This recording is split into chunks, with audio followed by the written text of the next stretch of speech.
Maura, pull me in off the ledge here, because a lot of us are trying to connect the dots between Virginia, New Jersey, Tennessee, and now a city called Miami. Is this a bellwether or not?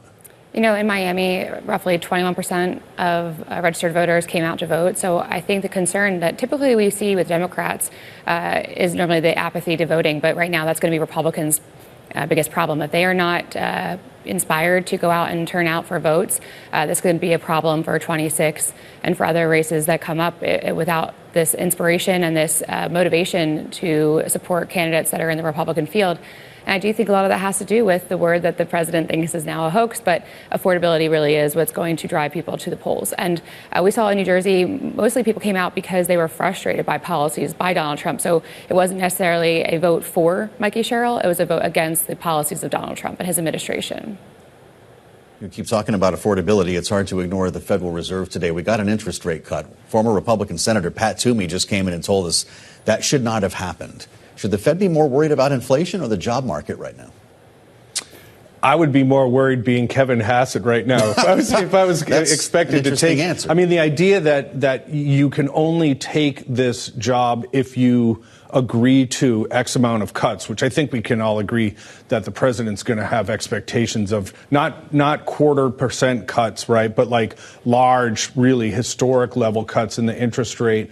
I think Jerome Powell is going to go down in history as a sober, a responsible steward of the economy. When a president is pursuing the tariff agenda that this president is, which has a direct impact, for example, on housing starts. If Canadian lumber is more expensive and concrete and drywall from Mexico is more expensive, that's not going to make housing more affordable, right? So then you need something to counteract that. So in that sense, I think the president's rhetoric undercuts his own economic agenda because his tariffs and how he talks about these things have a direct impact on the costs that American families are facing, and you can just see it at the polls. Well, you can't have a conversation about affordability without including health care, Maura, and that's the big debate right now on Capitol Hill. There are going to be a couple of votes tomorrow, a Democratic plan, a Republican plan, with enhanced Obamacare subsidies set to expire at the end of the month. Guess what? Neither are expected to pass.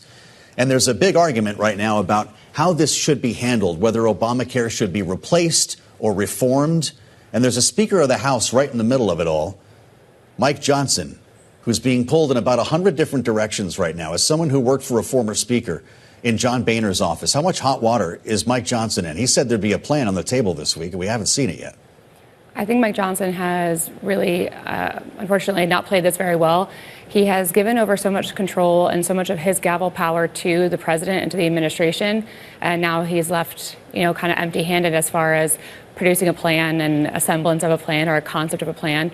He doesn't have either of those things, and unfortunately, it does come down to the Senate. And when we had this conversation during the shutdown, I mentioned here on the program about the importance of John Thune looking to people like Senator Bill Cassidy, leading the Senate leader of the Help Committee, and really looking at it from a committee level and having them flesh out a plan to put forward to resolve the issue. But again, right now we are weeks away, less than just a matter of a few weeks before this, kind of impacts the American people.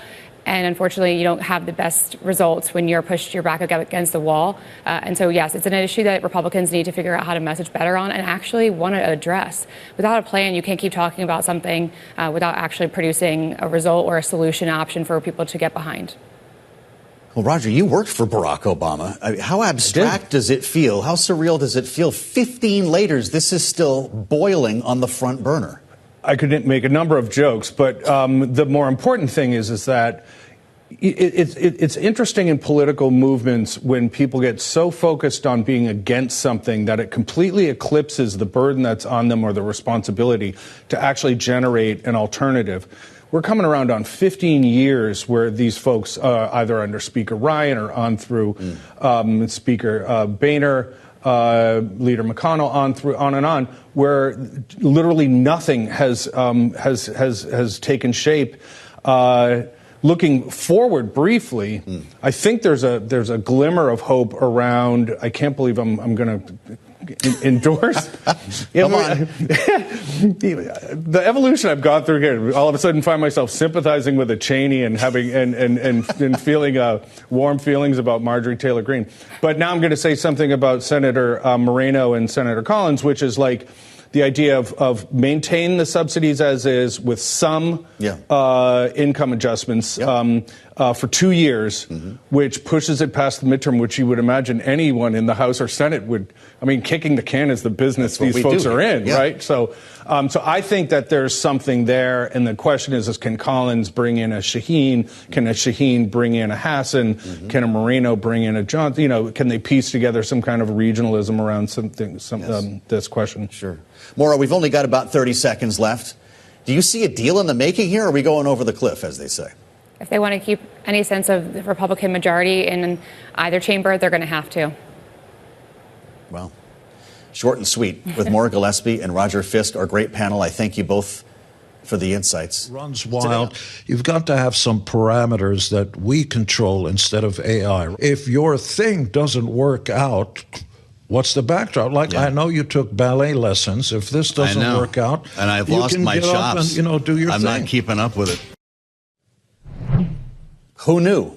From music royalties to AI, you can find the full conversation with Gene Simmons online or on the terminal. I dare you. Roger Fisk, is Gene Simmons the answer to our partisan fury in Washington? Clearly. Seemed very calm about the whole thing. Clearly. I think he's sagacious. Well done.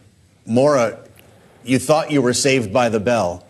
If Donald Trump endorses a bill, this is serious, to have radio companies pay the royalties he's pushing for, does that bill get to the floor?